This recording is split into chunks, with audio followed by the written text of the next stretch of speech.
Alright, so let's get into this PC right here. This is my new $400 ITX Gaming PC. Now, I've been wanting to build an ITX PC for a while now, but as some of you know, small form factor parts can be pricey. So instead of paying the high cost, I decided to search the used market, find the best deals I could, and put the setup together without overspending. Quick note though, this isn't a build guide, and I'm not saying you can get this exact setup yourself. This is just to show you what's possible if you get a bit creative with your options. So let's start with the main part, the CPU and motherboard combo. This setup might look familiar to some, but here's the twist. It's actually a laptop CPU on a desktop size motherboard. These kinds of combos are often sold on websites like AliExpress, but I found mine used on Facebook Marketplace for $130. This CPU is the Intel Core i7-12700H ES, which has 14 cores, 20 threads, and boosts up to 4.7 GHz. By going with this really unusual choice, I saved a good amount of money, and as you'll see in performance tests, it works surprisingly well for what I need. Next, there's the RAM. So I went with the T-Force Vulcan Z DDR4 kit that has 16 GB of memory clocked at 3600 MHz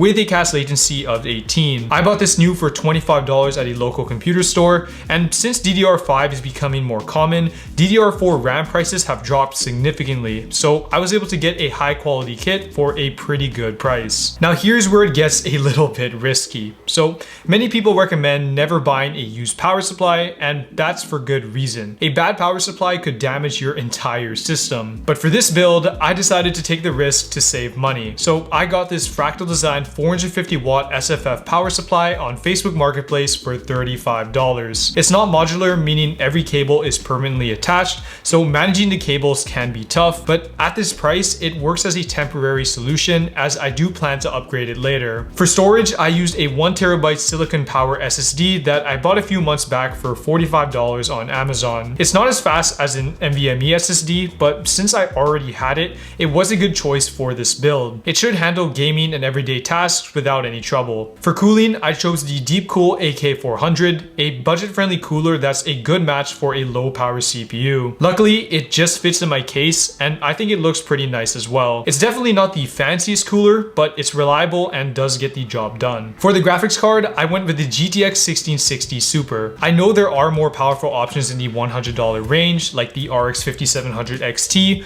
but those can be hard to find at that price in my area. The GTX 1660 Super, however, was available for $90 on Marketplace, so it was a great deal. It also uses much less power compared to the 5700 XT, which is important for my 450 watt power supply. This card can handle a lot of games, and for the price, it's a pretty solid choice. Finally, let's talk about the case. I picked up the NR200 case for $40 on Facebook Marketplace, and it's a great fit for all of these parts. Although it's definitely not the smallest ITX case out there, it's still compact and gives me room for future upgrades like a bigger GPU down the road. It also came with these two fans, which will be helpful along with the three Be Quiet Pure Wings 3 fans I will add as well. So here is the entire build complete. Overall, I am super happy with how this turned out, and honestly, small form factor builds are pretty tough when it comes to cable management and fitting a lot of parts, but since the NR200 is still a decently big case for the size, it made building in it a lot easier. For the airflow configuration, I have the two bottom fans set to intake to provide fresh air for the GPU. I also made the rear and CPU fan into intake starting from back to front, and then we have the two fans on top set to exhaust. I actually had to zip tie one of the fans since the case didn't come with any extra mounting hardware,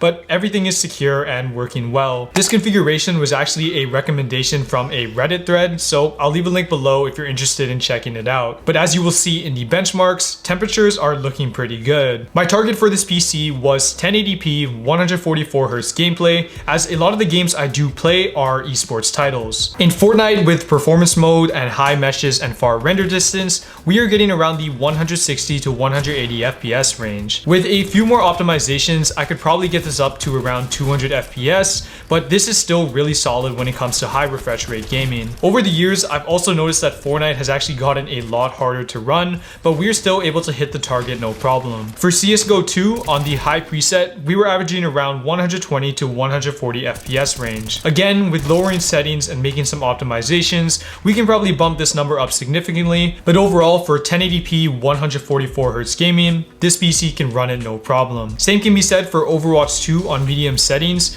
This game is one of the easier titles to run, so getting over 200 FPS really is no surprise. I also didn't really feel any lag spikes or hitches, which made the experience a lot better. Next, with Rainbow Six Siege at high settings, we are getting around the 180 to 200 FPS range. This is also a game I've been playing a lot recently. It's good to see that running on higher settings is no issue. The 1660 Super is really holding up for what I was asking it for. For Warzone at balanced settings, which is what I would say is about medium settings, we were averaging around 70 FPS. This is a lot lower compared to the rest of the games, but I simply set the preset to quality over performance, and these are the settings that it gave us. With proper optimizations and lower settings, we can probably hit that 100 FPS mark. However, Warzone does like using a lot of VRAM, and the 1660 Super only has 6. Something like the 5700 XT, we could probably see much better performance, but again, the power draw would have been just too much. And lastly, with Starfield on low settings, we were getting around 70 FPS as well, which isn't actually too bad. This is definitely a playable experience, and surprisingly, it runs a lot better than I expected. But I have to say, for $400, I am quite happy with this entire build. Of course, I could have made a few changes that probably would have been a lot better, but at the end of the day, this PC is still really impressive.